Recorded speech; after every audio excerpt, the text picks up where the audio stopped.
Ang suspect dito ay 26 years old. May asawa, may 2 anak. Kapitbahay at kumpare ng tatay ng bata. Dinismiss ang kaso for lack of probable cause. The acts of private complainant after her claim of being raped is directly inconsistent with the natural reaction of an outraged woman. Minor de edad to. Ka palang prosecutor kang hinayupak eh. Paano ko sasabihin, woman, this is a child who had been robbed of her honor. Ako po si Digna Lamer. Galing po ako sa Tuaw, Cagayan. Napunta po ako dito sa opisina ni Sir Bentul po para magreklamo kasi yung kaso ng apo ko alias Belia na statutory rape ay nabasura na wala kaming kaalam-alam na kahit man lang minsan sana na magharap kami sa harapan ng hustisya pero wala. Nagulat na lang ako nung mag-follow up ako sa Prosecutor Branch 2 dyan sa Patatuaw, Cagayan ay sinabihan ako doon na nabasura na ang kaso mo.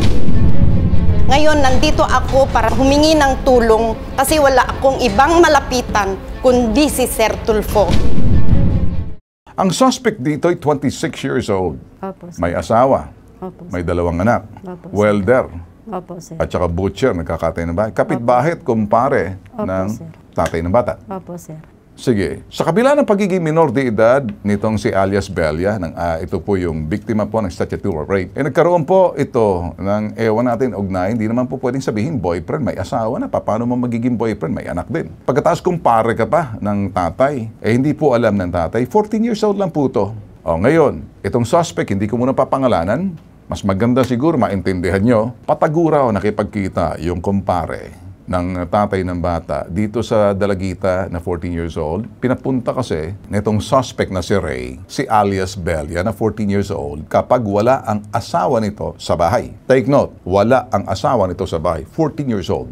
Aminado si alias Belia dito sa parte, siya naman kabubutan, may nangyari sa kanila nitong kumpare ng bata na si alias Ray na may asawa at 26 years old. Subalit nakaraang August 18, nahuli ng asawa nitong si Ray yung dalawa, yung bata na 14 years old na pinapupunta nitong sa loob ng bahay. Dahil sa nangyaring nagsumbong si alias Belia sa kanyang lola at nanay, nagsampa ng kaso sila dito, parte, laban dito sa kanilang kumpare na statutory rape. Base sa medical legal ni alias Belia, dito po may medical legal, nakita po na patunayan yung hymenal laceration, technical po yan, itong Oktubre 23 nagkaraang taon, naglabas po ng resolution ang court. Ito ho, hindi po korte to. Korte ba to? Or na ito yung sa ano palang Department of Justice palang ata to. Dinismiss ng prosecutor. Dinismiss ang kaso for lack of probable cause. Holy cow! Ang statutory rape is non-forcible sexual intercourse. Ito po yung definition with a person under the age of consent, underage. Ano kayang utak nito? Utak dilis kayang utak itong prosecutor? Which is considered and constitute rape under law, whether the person is willing or not. Statutory rape is usually no overt force or threat. O tatagalugin ko, ano? I-define natin yung statutory rape. Hindi ito pilitan sexual na pagtatalik ng isang tao sa isang minor de edad. Yun po, basehan na po yan. Constitute rape sa batas po natin. Kahit na po yung tao'y willing or not. Ang statutory rape kasi, hindi naman kinakailangan sa pilitan mong gawin. Hindi po pwede kahit na may consent, underage yan eh. May asawa po rito. Dinefine lang po natin. Hindi po tayo nagmamagaling dito ngayon. Gusto natin malaman si Cleopatra Edelfonso ay OIC ng Office of Municipal Social Welfare Development, Tuaw, Cagayan. Magandang umaga po sa iyo, Ma'am Cleopatra Edelfonso. Maraming salamat sa pagtanggap po ng tawag namin, Ma'am. Dito po, live po tayo mula po Maynila sa IBC TV 13 nationwide po, worldwide. Napapanood tayo sa pamamagitan po ng netwide ng aming channel po ng Bitag Official YouTube TV. Ma'am, nakaabot po ba sa inyo itong kaso na itong minor de edad na dinismiss ng piskalya? Alam naman po natin, ma'am, ang minor de edad, protektado po ng Estado. At una po dyan, lagi nakatingin po yung ating DSWD, MSWD, or CSWD. Dito po sa mga kasong ganito, dahil kayo pong unang dapat nakakaalam yan at pakikipag-ugnayan pa ng kagawaran ng katarungan, Department of Justice, sa mga ganito, na pinatitibay po to. Alam ko po to dahil yung mga departamento po rito, kapareho po dito ng Department of ng Social Welfare and Development, nakikipag-ugnayan sa Department of Justice, itigil po yung sinasabing pang-aabuso sa mga matatanda. Ganon din po sa loob ng tahanan, lalo-lalo na doon sa mga minor de edad nang nag-aabuso, kapitbahay, na may asawa, may anak, tapos ang batang, Diyos Mariosep naman, wala pang pag-iisip. Nakaabot po sa inyo, ma'am. Hindi ko muna papangalanan, ma'am, pero siguro quietly, pinararating ko muna po sa inyo, ma'am, kung alam niyo po itong pinag-uusapan natin, ma'am. Yes, sir. Yes, sir. Ano pong masasabi niyo, ma'am? Kasi galit na galit ako, sir, nung pumunta yung nanay dito sa office. Kasi ito, nangyari itong rape last year. Of course, ang role namin is to assist the victim para matigil ito. And then, nagulat ako, sir, na may resolution na na-dismiss yung kaso. Sabi ko, anong klaseng prosecutor ang meron dyan? Statutory rape o lack of probable cause. Kahit may, yung statutory rape, sir, di ba kahit may consent yung victim? Yes. Statutory rape pa rin yan. Pag minor de edad. Yes, sir. Minor de edad. 14 years old. Yes, sir. Yung perpetrator is nasa legal age and married pa. Dahil yung resolution na na-dismiss. Sabi ko, hindi man lang nila kami ni-notify before the resolution na dinismiss nila. Yun yung ano ko naman, sir, na hindi naman sana pwedeng i-dismiss itong kaso. Okay. Ma'am, naintindihan ko po, Ma'am Cleofata Floro, ano?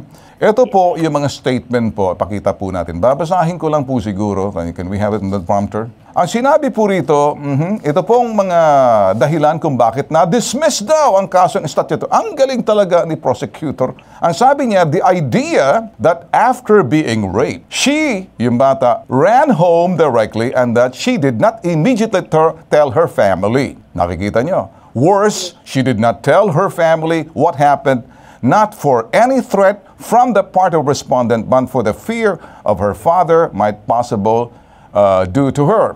This claim affects her credibility. Kredibilidad ng isang minor de edad. If indeed she was raped, she reported the matter immediately to her family. She must not let herself be raped again in the evenings of August 11 and 14. The acts of private complainant after her claim of being raped is directly inconsistent with the natural reaction of an outraged woman. Minor de edad to. Gunggong ka palang prosecutor kang, hinayupak ka eh. Paano mo sasabihin, woman? This is a child who had been robbed of her honor. Child abuse to eh. Saan kayo nag-aaral ng law school tong putok sa buhong pendehon tong? Hindi ko babanggitin pangalan mo, makakaabot sa ito. Delay reporting the matters to the family and to the authorities. This is continuing crime. Wala pong discernment yung bata. Mas maganda siguro, kausapin natin si Attorney Batas Mauricio. Attorney Batas Mauricio, magandang umaga po sa inyo. Narinig po ba, Attorney, yung pinag-uusapan natin dito or do I need to go over it again? Okay. Yes, tungkol ito sa panggagahasa. Bagong taon na bagong taon. 14 years old. 14, Alam mo yung problema natin dito, ang Korte Suprema maliwanag ang pagpapasya sa mga ganitong kaso na hinahalay po ang isang babae, minor de edad, nasa wastong gulang, matanda o bata. Ano po ang sinasabi ng Korte Suprema? 90% of the time. Ibig sabihin sa 90% ng mga kaso ng ganito, pag ang babae nagreklamo na siya'y ginahasa, kailangan isampa ang kaso laban doon sa kanyang inaakusahan. Sapagkat, ayon po sa Korte Suprema, hindi po doon sa piskalya, ang sino ang babae na magsasampa ng kaso at sasabihin siya ay nagahasa, ginalaw ng isang lalaki kaya pinatayan o may asawa, ay maliwanag na nagpapahayag ng kanyang kahihiyan at dahil diyan, hindi niya gagawin yan kung hindi makatotohanan. So, ang order po ng Korte Suprema, kailangan i-file ang kaso at magpatunayan sa hukuman kung sino talaga o kung ano talaga ang nangyari dyan. Pero tama po kayo sa inyong pananaw. Statutory rape ito. Mas mababa sa age of consent. Baka po hindi nalalaman kung ano ang age of consent. Sabi po ng Republic Act 7610, family code, dala-dalawang batas po yan, 18 taong gulang, yung pong magiging mayorya. Any age below that, nako po, di minor de edad dyan. At pagka po yan ay minor de edad, mababa sa 18 taong gulang, ano man po yung pangyayari dyan, panggagahasa po, itinuturing yan. At hindi po pwedeng sabihin, naghahasa na to nung isang araw, naghahasa pa ng pangalawa, pangatlo, hindi po pwede yung ganon. Bawat panggagahasa, bawat paggalaw sa isang babae, yan po ay ituturing na hiwalay na kaso ng panggagahasa, Ginoong Tulfo. Attorney, nagalit din dito ang office ng Municipal Social Welfare sa ito'y Cagayan, si Cleopatra Delfonso. Ma'am Cleopatra, nandyan pa po ba kayo, ma'am? Yes, sir. Yes, sir. Narinig niyo po yung punto de vista legal na po mismo, ang abogado po na si Attorney Batas Mauricio. Kayo po, sabihin niyo na nga kung anong inyong nang malaman ninyo na parang dinismiss na lang, parang binasura, hindi man lang i-final sa kaso, parang sa piska pa lang, tinigil na. Ano pong pakiramdam ninyo, ma'am? Sir, galit na galit ako noon, sir. Nung nalaman ko na dinismiss because of the lack of probable cause. Sabi ko, anong klaseng prosecutor yan? Sabi ko, he is a anti-victim. He is a pro-perpetrator. Sabi ko sa nanay. Sabi ko, sir, ano yun ninyo, pag may ano kayo, punta kayo kay Tulfo. Sabi ko sa kanila, ma'am, sir, para matauhan yung prosecutor dito sa Cagayan. Dahil, yun na nga. Kung ganyan ang klaseng prosecutor, di wala na, hindi na mabibigyan ng justice ng mga ibang kaso pa ng panggagahasa dito sa Tuaw or any other places. Kung i-dismiss, sabi ko, kung ni-notify ako, of course, I have to defend. I-ano ko naman yung side ng victim sana. Pero yun, wala, sir. Yun yung nakakasama ng loob with all our effort na mag-ano kami sa lahat ng mga biktima, yung support namin. Parang yung mga prosecutor na sila sana, yung katuwang ng mga victim para ma-attain nila yung justice, wala na. Parang wala nang bearing yung ginagawa ng mga sa mga prosecutor, yung mga klaseng prosecutor na yan. Attorney, narinig mo yung medyo galit po na itong mismong OIC ng Office of the Municipal Social Welfare. Nagulat siya na hindi man lang sila notify. Tingin niyo niya, Attorney? Opo, mabigat po yun. Sapagkat tungkulin po ng piskal, nabigyan ng pagpapasabi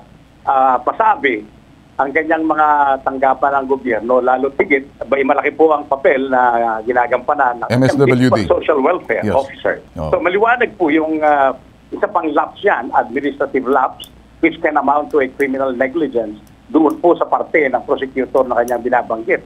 Hindi po natin masisisi si ma'am na ganyan ang binabanggit, talaga naman pong nakakakulo ng damdamin. Kasi po, kontra po ito yung ginawa, kontrang-kontra sa pagpapahayag ng Korte Suprema mismo sa mga kasong kanya nang nadesisyonan. Okay. Unless meron silang ibang mga lituntuning sinusunod dyan, at yun po yung masaya dyan. Medyo, anong lituntuning kaya sinunod dito? Okay. Yun po ang masakit dyan, Ginoong Tulfo. Attorney, nakausap ko rito mismo, before the case, nakipag-ugnayan sa atin dito ang Department of DSWD, si Secretary Gatchalian, na may ugnayan ang DSWD and Department of Justice, sometimes DILG, pagdating sa mga kasong kapareho nito, yung mga, abuse sa loob ng tahanan, statutory rape, or incest rape sa loob ng tahanan, pati yung mga abuse of the elders, na nakikipag-ugnayan ang DSWD, patibayin ang batas, pagtibayin pa ng husto, lalo-lalo na pagdating sa piskalya, at pakikipagtulungan ng DILG, in this case, yung munisipyo, City Hall, pagdating sa mga ganitong klase, ay may barangay kasi, mga violence against women and children, sa barangay pa lang, sa pulis meron din, sa PNP, of course, nandyan yung piskalya, of course, nandyan yung MSWD, mga estado na poprotekta dito sa mga sinasabing mga biktima tulad ng kabataan. So, ang tanong, Attorney, nasabi mo na lahat, anong magagawa nitong magulang ngayon na lumapit sa atin? Well, ang pangunahin po dyan, kailangan pong may punto natin ang katotohanan dahil ito'y dismissal sa piskalya lamang, hindi po papasok yung prinsipyo ng double jeopardy o yung pagbabawal na magsampa ng pangalawa o ikatlong kaso batay sa iisang pangyayari. Yun po yung double jeopardy principle sa criminal law. Ibig sabihin noon, hindi pwedeng sampahan ng kaso ang isang tao batay sa mga nauna ng isampang kaso. Bawal po yun. Pero ito po, kakailanganin may proseso sa hukuman. At dahil sa piskalya lamang ito, hindi po papasok yung pagbabawal na yan. Kaya yung pamilya o di kaya yung complainant mismo o maging ang MSWO ng Tubao Cagayan, pwede po silang kumilos upang isampang muli yan, yung kasong yan. Wala pong pagbabawal, wala pong legal na balakid, pwedeng isampa. Yun po yung una. Ano po ang pangalagaan ng karapatan. Pangalawa, po pwede pong humingi ng paglilipat ng kaso. Bakit po? Kung hindi na po pinagtitiwalaan ng biktima, ng kanyang mga kamag-anak at maging ng Municipal Social Welfare Officer ng lugar, yan po ang kanilang prosecutor na nakatalaga dyan, po pwede nilang dalhin sa Provincial Prosecutor ng Cagayan upang i-assign sa mga prosecutors sa ibang bayan, lalong-lalo na doon po sa Tuguegarao City. Pangatlo, po pwede pong ireklamo sa DOJ, yung po magaling na piskal. Administratibo po ito. Alright. Pagkat pinilitaw, hindi niya ginampanan ang kanyang tungkulin. Diyan, well, Ma'am Cleopatra, ay ano po ngayon? Kami nagbigay ng linaw din sa inyo. Ano pong hakbang na gagawin ninyo, Ma'am, diyan sa Office of Municipal Social Welfare, na kayo naman Estado, dapat tumatayo para sa bata. Anong gagawin niyo po, Ma'am? Anong inaasahan po ng itong nanay at lola po na nasa harapan ko ngayon? Ano pong magagawa ninyo, Ma'am Cleopatra Flojo? Pag-proceed kami sa Department of Justice, i-assist ko sila, sir. Okay. I-ano namin itong nung kaso. Okay. Ma'am, ako'y ipagkakaubaya ko po sa inyo dahil sa inyo po mag-uumpisa. Kami po inilalaban po namin, pinagpapaliwanag po namin.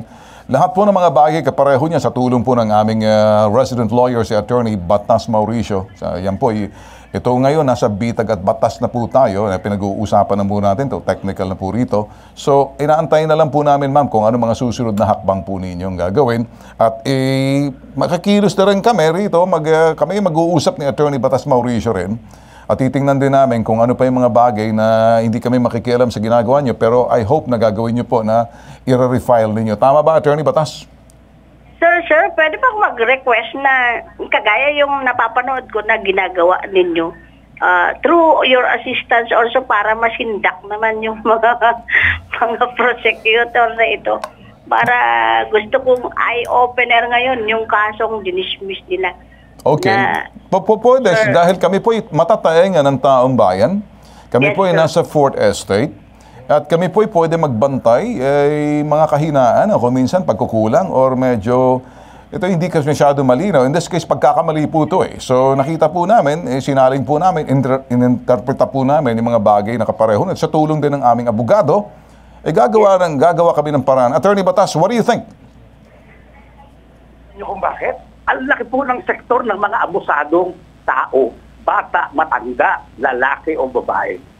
Napakaganda po na ang ipabitag mo ay tumitingin dito sa sektor ng mga abusado, lalo na yung mga naaabuso na wala pong boses para isatinig o di kay kumilos ng epektibo. Maganda po itong ginagawa ng ipabitag mo, hindi man po pagbubuhat ng bangko, pero napakaganda po nito na ang ipabitag mo, ang bitag ay tumitingin sa kaso, estado, katayuan ng mga naaabuso sa lipunan at tumutulong. Nakahanda po tayong tumulong dyan. Request ng MSW. Okay, makikipagtulungan po kami sa inyo, Ma'am Cleopatra Flojo, at asahan niyo po yan, gagawin. Magmi-meeting po muna kami pagkatapos ng palabas na to. At so, nakahanda po kami. Attorney Batas, maraming salamat sa iyo. Laging nandiyan. Thank you, sir. Okay. Ma'am, Cleopatra, thank you rin sa iyo, ma'am. Thank you, sir, for your assistance to to the victim. Sige, ma'am. Thank you. Maraming Thank you rin. salamat. Okay. Sige, Attorney, sir. thank you rin, attorney. Maraming salamat po. Maraming salamat po. Para sa inyong dalawa. Okay. Okay, tatayo kami sa inyo. Gagawa kami ng paraan. At medyo lahat mga bagay na ito'y hindi kami lalagpas. Hindi kami maglalabis. Pero gagawin namin. Okay? Maraming salamat. Okay na ba sa inyo? Opo, sir. Maraming salamat po. Okay. Mga boss, dito po nagwawakas ang nag-iisang pambansang sumbungan. Wala po kaming sinasanto kahit sino. Pag may mali at may panlalabis doon sa mga abusado sa kanilang kapangyarihan o hindi ginawa ng tama, may pagkukulang. Higit sa sumbungan, imbestigahan, anumang reklamo, binibigyan aksyon, solusyon. Hindi pinag-uusapan, hindi palabas to, hindi palabas to. Lahat ng mga buhay, totoong tao, simpleng tao, walang kaboses-boses, walang kalaban-laban. May tatak, tulong, serbisyo, tatak, bitag. Ako po si Ben Tulfo, si Ben Bitag Tulfo. Ito pong palabas na walang sinasanto, tatak, hashtag, ibabitag mo.